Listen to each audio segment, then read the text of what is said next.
12 million kids இது வரைக்கும் கடத்தப்பட்டிருக்காங்க. இது வந்து ஒரு $50 billion business. It's a modern slavery, it's a fastest growing business in America. எனக்கு ஃபஸ்ட்டு படம் வந்து ஒரு வருஷம் கஷ்டப்பட்டேன் படம் ரிலீஸ் பண்ணுறதுக்கு. அட்லீஸ்ட் ஒரு 100 தியேட்டர்ஸாவது கிடைக்குமான்னு சொல்லி தான் நான் ஒர்க் பண்ணேன். பத்திரிகையாளர் எல்லாருக்கும் நன்றி, வணக்கம். சிட்டி ஆஃப் ட்ரீம்ஸ் படம், dark side of America.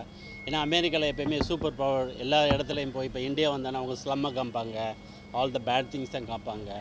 So ஜென்ரலாகவே எல்லாருக்குமே ஒரு டிஃப்ரெண்ட் ஒப்பீனியன் இருக்குது அமெரிக்காவில். அண்ட் இந்த மாதிரி ஒரு பவர்ஃபுல் கண்ட்ரியில் 12 million கிட்ஸு கடத்தப்பட்டு பலவேறு செக்டர்ஸில் வந்து அவங்கள கொடுமை பண்ணி வேலை வாங்குறாங்க. அந்த கான்செப்டில் தான் இந்த படம் எடுத்தோம். நீங்கள் படத்துலேயே பார்த்துருப்பீங்க, it's a fact. 12 million kids இது வரைக்கும் கடத்தப்பட்டிருக்காங்க. இது வந்து ஒரு $50 billion business. It's a modern slavery, it's a fastest growing business in America.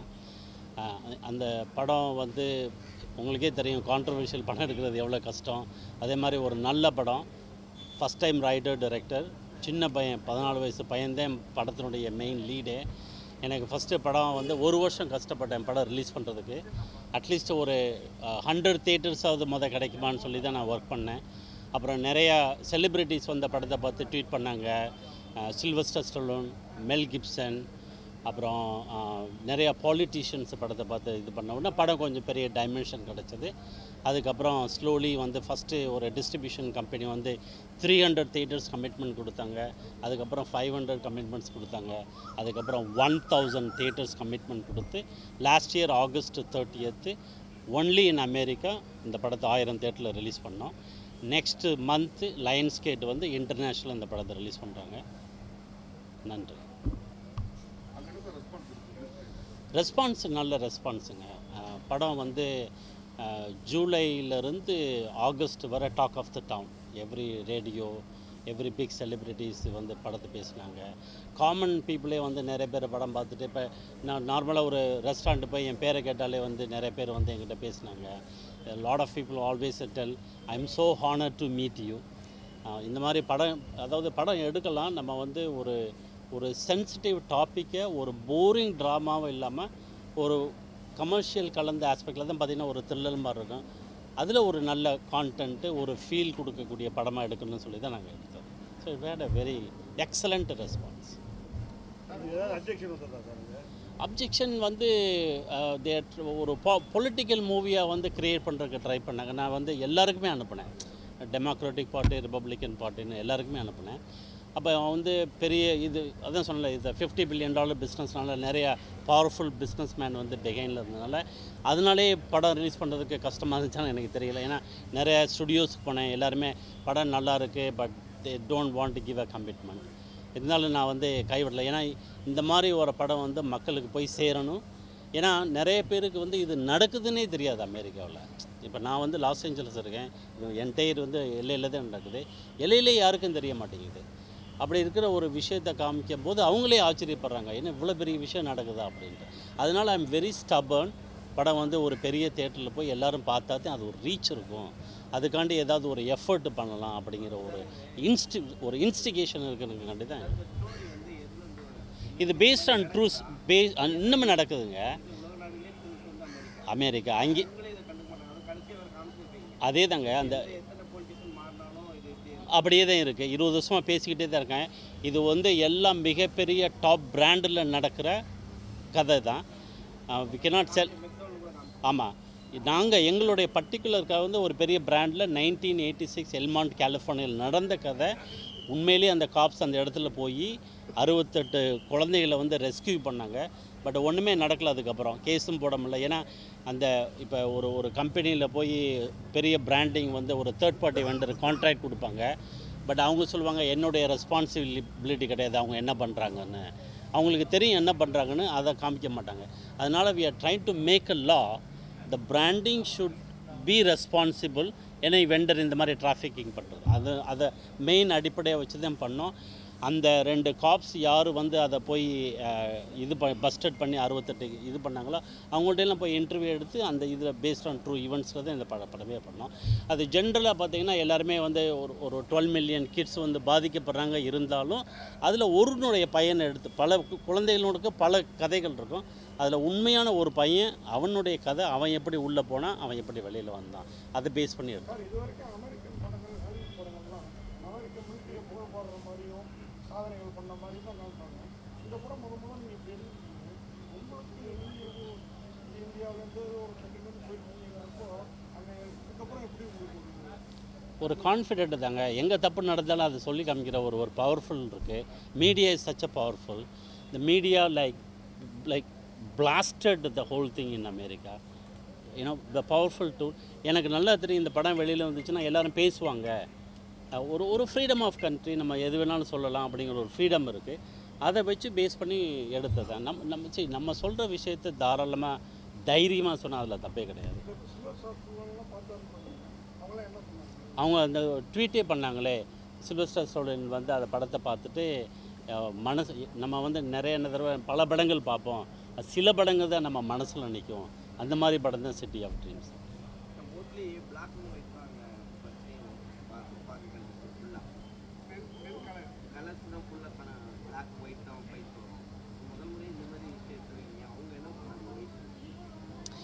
எல்லாருக்குமே எல்லா குருவுமே ஹாலிவுட் குரு தானே. நான் தான் பீயிங் இந்தியன் ப்ரொடியூசர், பட் எல்லா குருவும் இது. பட் ஒரு டிஃப்ரெண்ட் பேட்டர்ன். அந்த பையன் வந்து அல்ஃபான்ஸ் குரான் கூட ரோமான்னு ஒரு படத்தில் ஒர்க் பண்ணான். வேறு யங் காய், இந்த சினிமாட்டோகிராஃபர். ஸோ ஒரு டிஃப்ரெண்ட்டாக இருக்கணும், ஒரு டிஃப்ரெண்ட்டு ஒரு கலர்ஃபுல்லாக டிஃப்ரெண்ட்டாக இருக்கணுங்கிறத பேஸ் பண்ணி வச்சு தான் அந்த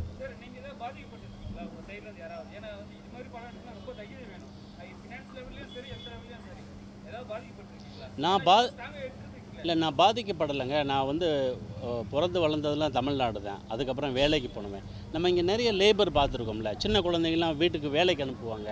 அதெல்லாம் பார்த்து ஒரு இது மனசில் வந்து சிவாசி பார்த்துருப்போம். நம்ம எவ்வளோ இடத்துல நம்ம இங்கே குழந்தைகள் பண்ணுறாங்க, என்னடா இப்படிலாம் பண்ணுறாங்களே அப்படிங்கும்போது ஒரு பெரிய பவர்ஃபுல் கண்ட்ரிலேயே அது நடக்குன்னு சொல்லும்போது அதை வந்து வெளியில் காமிச்சே ஆகணுங்கிற ஒரு அங்கே இல்லையே. அது இல்லை இல்லை அப்படி கிடையாது. அறிவுன்னு இல்லைங்களே, இந்த பிராண்டடில் இப்போ இங்கே எப்படின்னா ஒரு பிராண்டட் வந்து நீங்கள் ஒரு தேர்ட் பார்ட்டி வெண்டர் இல்லை, அதுக்கு தான் அதை தான் ஹைலைட் பண்ணுறோம். இந்த பிராண்டட் வந்து ஒரு தேர்ட் பார்ட்டி வெண்டர் கான்ட்ராக்ட் கொடுத்தா அவர் அந்த மாதிரி தப்பு பண்ணால் அந்த பிராண்டட் ஷுட் பி ரெஸ்பான்சிபிள்ங்கிற அப்ஜெக்டிவ்ல தான் படமே எடுத்தோம். இல்லை ஏஜ் லிமிட் அங்கே வந்து ஆஃப்டர் 18. பட் எல்லாம் மைனாரிட்டி கிட்ஸ். அந்த நியூஸ்லாம் பார்த்தீங்களா, எல்லாம் மைனர். இந்த பையனே 14 வயசு பையன் தானே, மைனர். பல டிஃப்ரெண்ட் கண்ட்ரிலேருந்து கொண்டு வரும், அது கிடையாது. ஆமாம், வெளியிலேருந்து கொண்டு வரும்.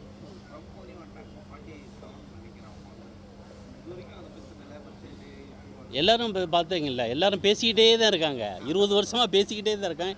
எந்த விதமான ஆக்ஷனுமே எடுக்கலை. அது கேப்டன் இருக்குது.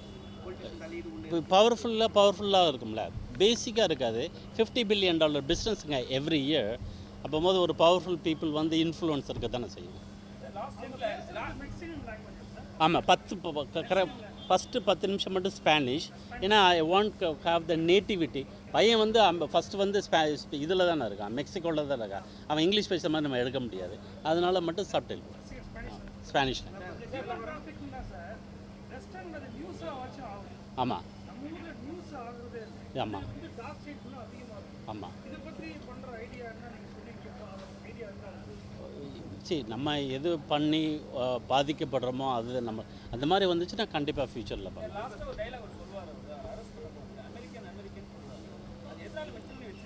அது இல்லைங்க. இப்போ இதுதான் வந்து இப்போ அமெரிக்காவில் பிறந்து வளர்ந்தாலும் இப்போ இஸ் நாட் அமெரிக்கன். அந்த படத்தில் வெளியிலேருந்து வந்தாலும் everybody feel that freedom of America is free country.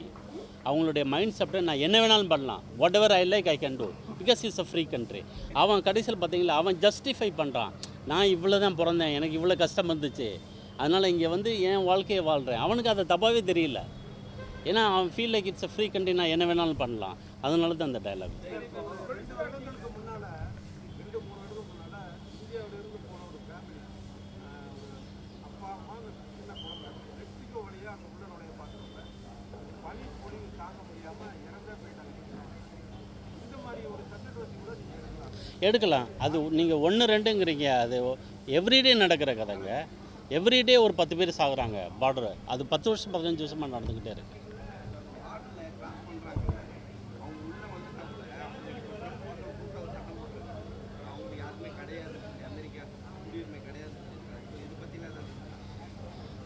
அவங்க வந்து நம்ம பொலிட்டிக்கலாக கமிட் பண்ண எதுவும் காமெண்ட் பண்ண முடியாது. But as a human thing it is wrong.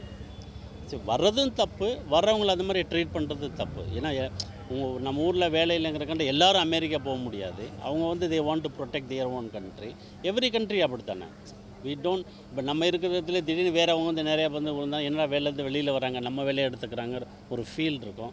அது ரெண்டுமே தப்புன்னு தான் சொல்லுவேன். அது ஒவ்வொரு பாலிட்டிஷியன்ஸ் வந்து அவங்களுடைய வியூ ஆஃபில் அவங்க they will take some action. But whatever it is, be treat as a human. அவ்வளோ எடுக்கலாம்.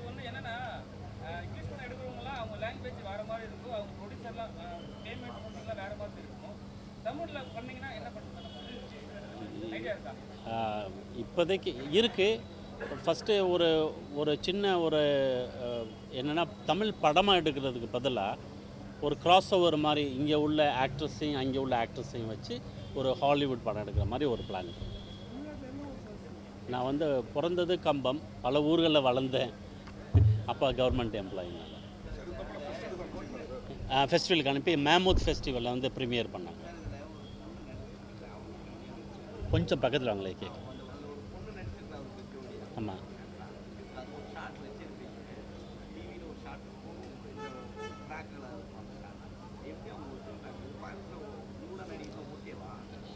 தட்ஸ் அதுக்கு தான் ரேட்டட் R கொடுத்தாங்க. பட் நம்ம வந்து ஒத்துக்கிட்டாங்க. இல்லை, முன்னாடி ஸ்கிரிப்டில் இருக்கிறதுனால முன்னாடியே இதில் ஒத்துக்கிட்டு தான் சொல்லுவோம். ஆமாம், ஆக்சுவல் ஆக்ட்ரஸ். இல்லை, அது ஐடியாவில் தான் இருக்குது. அங்கே எப்படின்னா திரைக்கதை கதை எல்லாம் எழுதி ரெடியானதுக்கப்புறம் தான் யார் ஆக்டர்னே போவோம். ஏன்னா அங்கே வந்து கேரக்டர் பேஸ்டு தானே. இந்த கேரக்டரில் இவர் நடித்தா நல்லாயிருக்கும், இவர் இல்லாட்டி 2வது ஆப்ஷன், இவரில் 3வது ஆப்ஷன். ஆக்டர்ஸை சூஸ் பண்ணி கதையை தயாரிக்கிறதுல கதை பண்ணதுக்கப்புறம் தான். ஆமாம், பண்ணலாமே. இந்த இவர் மித்ரன் வச்சு நான் ஒரு படம் பண்ண போகிறேன். அவர் நம்ம ஊராக தான் தமிழ், பட் அதுவும் ஹாலிவுட் படம் தான் பண்ணுறோம்.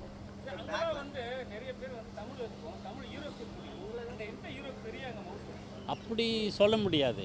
அதாவது அவங்க வந்து நல்ல படங்கள் தான் வந்து விரும்பி இதில் இவங்க நல்லா நடிச்சிருந்தாங்க. ஒரு ஃபேவராக யாரும் பண்ண மாட்டாங்க. நல்ல படத்தில் உள்ள நல்ல நடிச்சு they did a good job, அந்த மாதிரி தான்.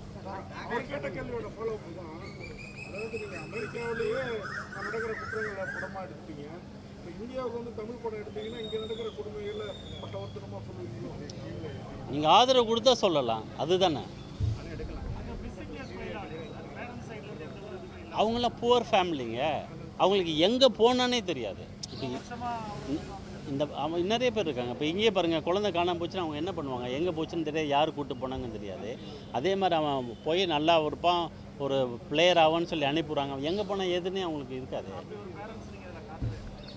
நம்ம பையனுடைய கதை இதில் தான் ட்ராவல் பண்ணுறோம், வெரி வீடியோ.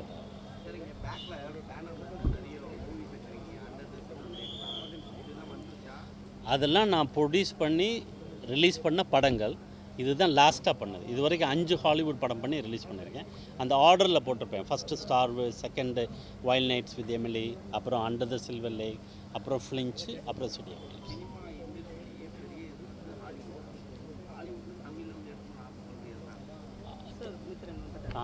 ஹாலிவுட்லேருந்து தமிழ் எடுக்கணும் ஆசைன்னு சொல்லலை. சினிமா இஸ்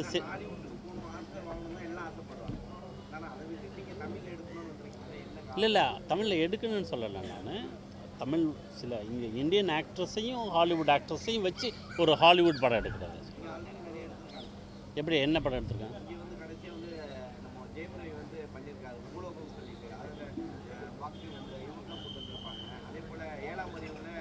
இல்லை நான் அப்படி சொல்லலை. ஒரு கதையில் வந்து ஒரு ஹாலிவுட் படத்தில் ஒரு சில கேரக்டர்ஸ் இந்தியன்ஸ் நடித்து பண்ணுற மாதிரி ஒரு பிளான். இன்னும் ரிலீஸ் வேர்ல்டு வைட் ரிலீஸ் பண்ணுறாங்க. இல்லை அடுத்த மாதம். அது லைன்ஸ் கேட்டு தான் பண்ணுறாங்க அவங்களோட. சாரி ரைட்டுங்க, அவங்க எல்லாம் போட்டு நம்ம எவ்ரிபடி கேன் கோ.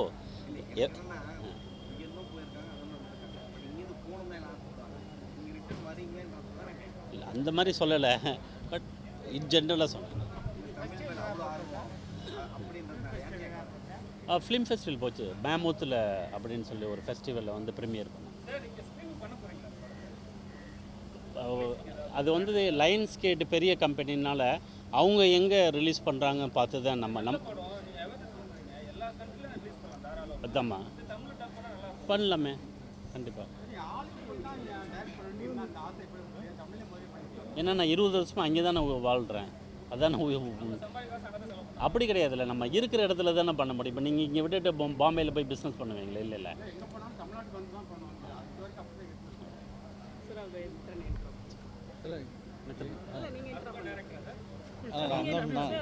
நான் வந்து இந்த படம் டைரக்ட் பண்ணல. நான் வந்து நாளை இயக்குனர் அடுத்த படம் பண்ணுறேன் சாரோட. நாளை இயக்குனரில் நிறையா குறும்படங்கள் பண்ணியிருக்கேன். இவர் கார்த்திக் சுப்ராஜ் சீசன் 2 பண்ணார். சீசன் 3 நான் பண்ணேன் அதுக்கப்புறமா. அப்புறம் அங்கே நிறையா படங்கள் பண்ணியிருக்கேன்.